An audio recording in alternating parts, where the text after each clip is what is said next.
બનાસકાંઠાના થરામાં દેવ દરબાર મઠ ખાતે બનેલી ઘટના અને એફઆઈઆરમાં કથિત ગોટાળાને લઈને ચૌધરી સમાજમાં ભારે રોષ જોવા મળી રહ્યો છે। ન્યાયની માંગ સાથે આજે ચૌધરી સમાજ દ્વારા એક વિશાળ મહાપંચાયતનું આયોજન કરવામાં આવ્યું હતું। સમાજના અગ્રણીઓને સીધો આક્ષેપ છે કે પોલીસે મૂળ ફરિયાદીમાં મુખ્ય આરોપી અને કાવતરાના સૂત્રધાર મહંત બળદેવનાથનું નામ કાઢી નાખ્યું છે। જો આગામી 10 દિવસમાં યોગ્ય કાર્યવાહી નહીં થાય તો હજારોની સંખ્યામાં સમાજના લોકો ગાંધીનગર તરફ કૂચ કરશે। થરાના દેવ દરબાર મઠ ખાતે બનેલી ઘટનાના 20 દિવસથી વધુ સમય વિતાવવા છતાં ન્યાય ન મળતા ચૌધરી સમાજ અને આરપારના મૂડમાં આવી ગયો છે। વડિયાર પંથક સહિત સમગ્ર ગુજરાતમાંથી ચૌધરી સમાજના અગ્રણીઓ યુવાનોને મોટી સંખ્યામાં એકઠા થઈને મહાપંચાયત યોજી હતી અને પીડિત પક્ષ અને સમાજના આગેવાનો આક્ષેપ છે કે થરા પોલીસે દાખલ કરેલી એફઆઈઆરમાં ભારે વિસંગતતા છે। રાજકીય દબાણ હેઠળ કે મઠના પ્રભાવ હેઠળ કામ કરી રહી છે। અપહરણ, મારપીટ અને લૂંટ જેવી ગંભીર ઘટના બની હોવા છતાં યોગ્ય કલમો હેઠળ ગુનો નોંધવામાં આવ્યો છે।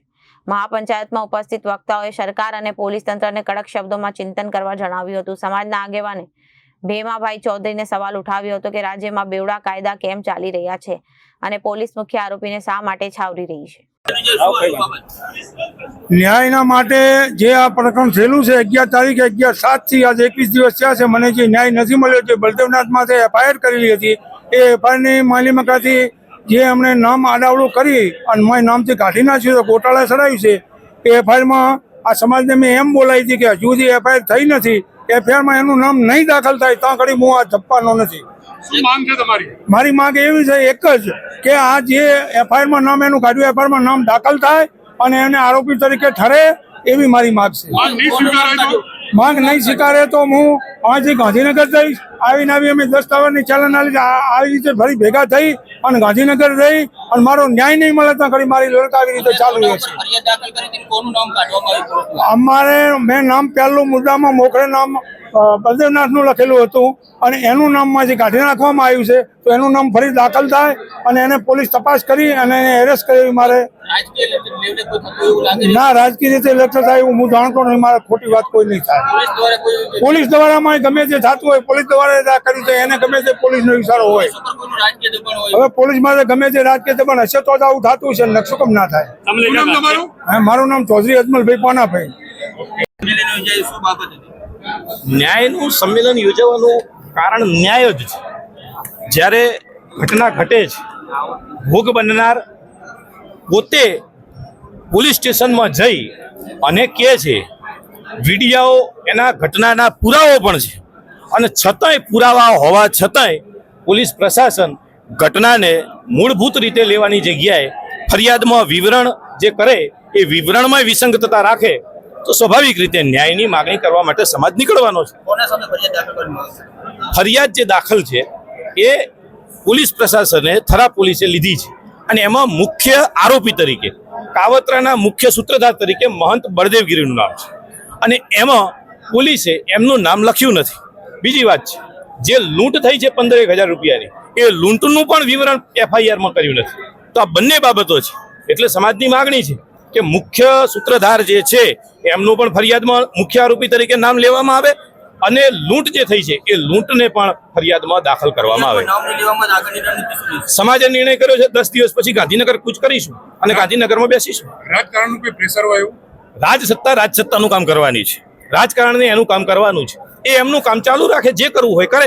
અમે સમાજ સત્તા તરીકે સમાજ તરીકે ન્યાયની માગણી કરીશું અને ન્યાયની માગણી કરતા રાજકારણ કે રાજસત્તા ક્યાંય વિક્ષેપ કરશે, ક્યાંય વિષયો નવા ઉભા કરશે તો સમાજ સત્તાને સમાજ કારણને બરાબર જવાબ આલતા આવડે છે અને અમે એ બરાબર જવાબ સમય આવે આપીએ દઈશું। સમાજના રાજકીય લોકોને કંઈ કહેવા માંગો છો?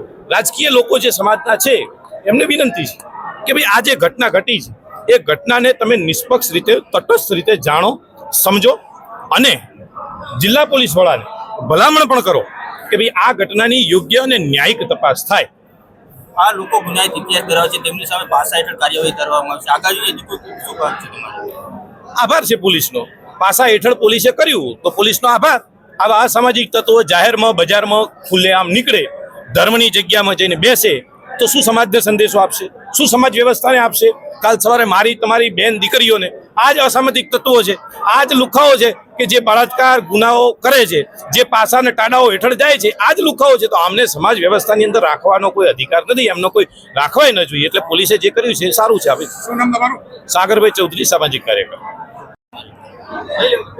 આજે પૂરા ગુજરાતને ખ્યાલ છે કે છેલ્લા 20 દિવસથી ચૌધરી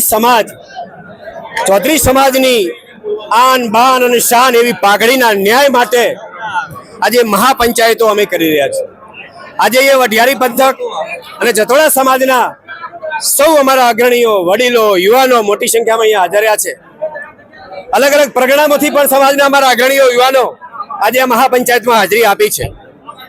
અને અમારી એક જ માંગ છે, જે પ્રકારે હજારો કરોડો લાખો લોકોની શ્રદ્ધાનું કેન્દ્ર દેવ દરબાર મઠની અંદર અને મઠમાં વહીવટ કરનારા મહંત એક ચૌધરી સમાજની અદાવત રાખીને અમારા આગેવાનનું અપહરણ કરાવીને અને મઠની અંદર લઈ જઈને જ્યાં લાખો લોકોની શ્રદ્ધા છે એવા શ્રદ્ધા કેન્દ્ર ઉપર ઢોર મારે, નગ્ન કરે, બંદૂક ભીડાવે, જાનથી મારી નાખવાની ધમકીઓ આપે, છતાં પણ 5 દિવસ સુધી અમારી ફરિયાદ લેવામાં ન આવે, પોલીસ સ્ટેશન છાવરતું રહે અને ન્યાય ન મળે, એટલા માટે અમારે આ મહાપંચાયતો આજે અહીંયા કરવી પડી છે.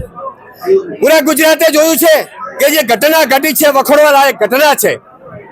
અને એટલા માટે જે અમારી મૂળ ફરિયાદ હતી અને જે ફરિયાદ પોલીસે દાખલ કરી છે એમાં વિસંગતતા ઊભી થઈ અને એટલા માટે અમારે કાયદાકીય રીતે, સમાજની રીતે આ લડત લડવાનો અમારે વારો આવ્યો છે. બિલકુલ જે પ્રકારે થયું છે, પોલીસ કોના દબાણમાં કામ કરી રહી છે, પોલીસ શા માટે કાયદેસરની ફરિયાદ દાખલ ન થાય, મુખ્ય આરોપીનું નામ ન આવે, કોના દબાણમાં કામ કરે છે, આજે હું આપના માધ્યમથી પૂછવા માંગુ છું. પોલીસ શા માટે અહીંયા, પોલીસનું શું કનેક્શન છે થરા મઠ ખાતે, તે વારંવાર આવા કૃત્યોને છાવરવામાં આવે છે.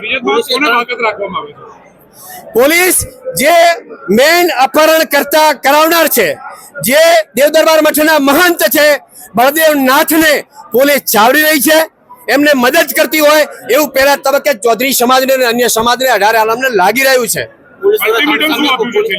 અત્યારે અમે 10 દિવસનું અલ્ટિમેટમ આપ્યું છે.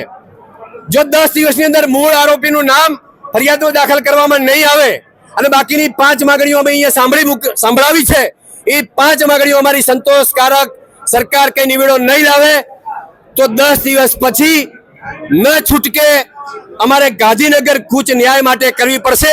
અને એમાં જે કઈ પણ પરિસ્થિતિ ઊભી થશે એમાં સરકારની, પોલીસ તંત્રની જવાબદારી રહેશે. આરોપીઓ ગુનાહિત ઇતિહાસ ધરાવે છે, 3 સામે પાસા હેઠળ કાર્યવાહી કરવામાં છે.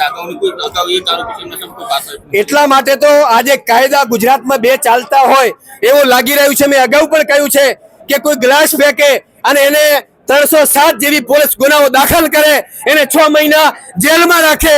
જ્યાં આખા ગુજરાતે ઘટના જોઈ છે, 5 દિવસ 20 દિવસ ન્યાય માંગવા પડે, આમાં 307 જેવી કલમો પણ લગાવવામાં નથી આવી. મારું નામ Bhemabhai Chaudhary. Bureau report, Janadesh news.